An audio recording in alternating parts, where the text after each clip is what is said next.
So I lost my dad to colon cancer when he was just 50, which is crazy when I think about the fact that my husband is 50 right now. You know, when you're the kid and it's the parent, you don't realize how young that is.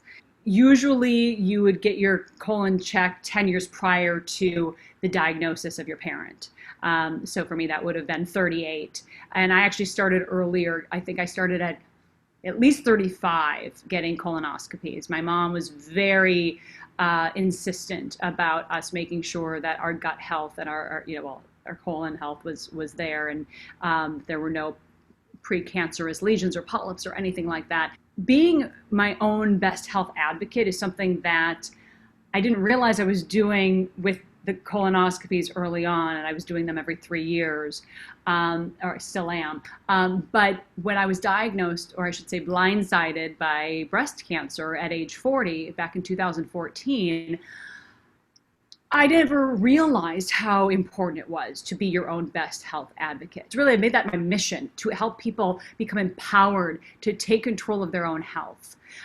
Because I think a lot of times we just sort of either we lean into the medical professionals to give us the answers and the diagnoses when it happens. Or we throw things up to, well, it's genetics, it's hereditary. We had heart disease and everyone died of heart attacks in my family, or we had diabetes in our family, I'm gonna get diabetes, and oh, well, it's what's gonna happen. No, it's not. And that's my message, that you know, in writing Your Healthiest Healthy, which is really a roadmap or a guide to living your healthiest life, to reduce the toxins in, on, and around your body. So when I was diagnosed and I had no hereditary link to my cancer, despite my dad's colon cancer, because sometimes there's a breast colon connection, despite his mom having breast cancer in her 60s, but living to 95, thank goodness. So I hopped on getting a mammogram right before I turned 40, because I thought this is what people do. But only 5 to 10% of breast cancers are genetic. But I figured I had cancer in my family, get the mammogram. So I did, and it came back clear, which is what I expected, because I was, you know, this fit, healthy girl. I was doing all these, like, you know, fitness and health magazine covers, and I was eating my chicken breasts and that were skinless and boneless, and my cheeseless pizza and my egg whites, and, you know, like, people would make fun of me being the healthy one among my friends and family. And then here I was, blindsided by a diagnosis. So 11 days later, though, after the clear mammogram, I found a lump. I was changing after a workout. You know, you get like that tight sports bra, you just kind of got to move things around. I call it the soft tissue, soft shoe. It's like 5, 6, 7, 8, roll to the right, roll to the, anyway. So that's pretty much what I did for breast self-exams, was like roll them around. And I felt this lump that definitely wasn't there before. So I called my longtime OBGYN. She saw me a few days later. She did a quick touch feel exam, said it's nothing, sent me on my way. A month later, the lump was still there, and I thought, you know, I should probably get a second opinion. If it's really nothing, let's just make sure. So I went to see my internist. Again, not thinking it was cancer, so why would I see an oncologist? Went to my internist. He did the same thing. Quick, you know, clinical exam, said, I'm not worried about it, but if you are, you know, we'll keep an eye on it. Well, I kept an eye on it. And 4 months after I found it the first time, it was still there. So that's when I said, okay, if it's really nothing, I need to know for certain. And the only way to do that is to do a more invasive exam, right? Let's get some ultrasounds, which are not invasive, but then a needle biopsy. So I went to a breast center. And the funny thing is, so St. John's Hospital in Santa Monica has the Margie Peterson Breast Center. And so I figured, well, that's where you go to look at breasts, right? Go to see someone who looks at breasts every day. That's what they do, right? You need to see a specialist. They know what to look for. But the word oncology and cancer was kind of around as I walked in. I thought, well, that's weird. I don't have cancer. Why am I here?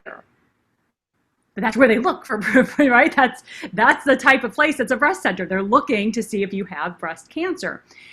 Anyhow, the long story longer, the breast surgeon, the surgical oncologist, said, you're not crazy. There's definitely something there. We did the ultrasounds. I see something. I don't really think it's cancer. We'll do the needle biopsy. Still don't think it's cancer. Get the results from the needle biopsy. The pathology says, she said, well, good news and bad news. The good news is it's not cancer. The bad news is I don't know what it is. Let's take it out. So we did, and woke up from a lumpectomy, and they said, yeah, no, not cancer. We'll see you in a week to check the scar, get your final pathology. Told my husband a week later, stay at home. Don't worry. You hang out with the kids. You don't need to come with me. And that's when I sat there in a surgical oncologist's office as she was drawing very quickly all these diagrams and dots and breast cancer, ductal carcinoma in situ, invasive, all these words being just a barrage thrown at me. So what we didn't think was cancer was. And thank goodness I listened to my gut and that inner voice that was nagging. Thank goodness I have a mom who is just vigilant. And, sometimes people, they call, Dr. Mom, there's a reason they call him Dr. Mom, right? She was on top of me too. And she kept saying, if you think it's just go check. And I kept thinking, no matter how many times your mom tells you, it still has to come from right deep inside you. And that's when I finally listened to my own gut. And then we found that was what was happening.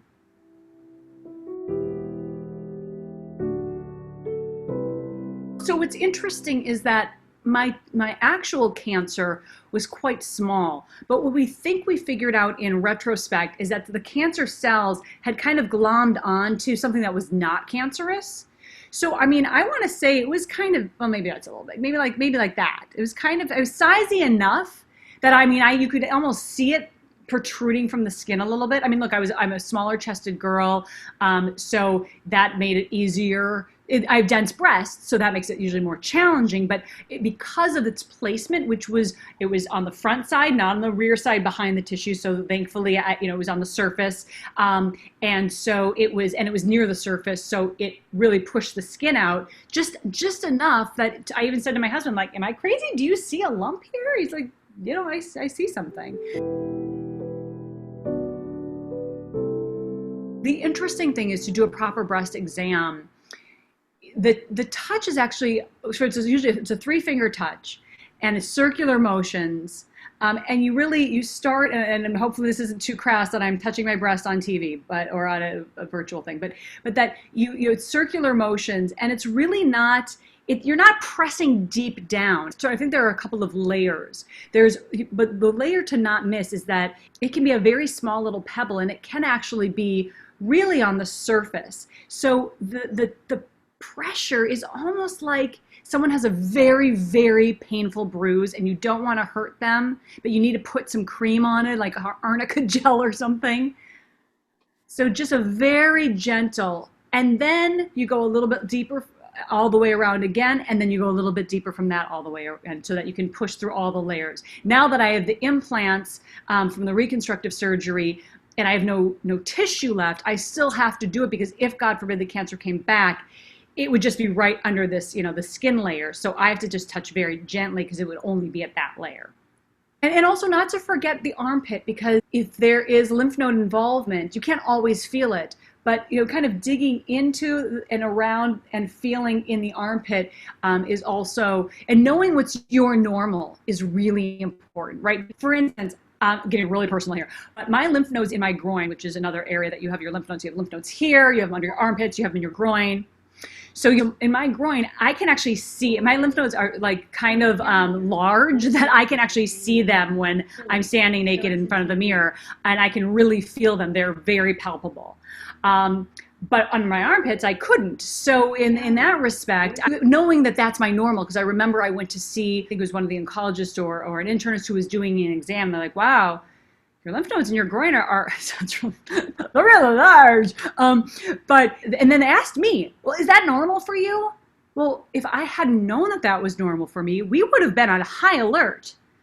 So it's just something to really know. And, doing that monthly exam is really important. You have to know your breasts. You have to know your body in general.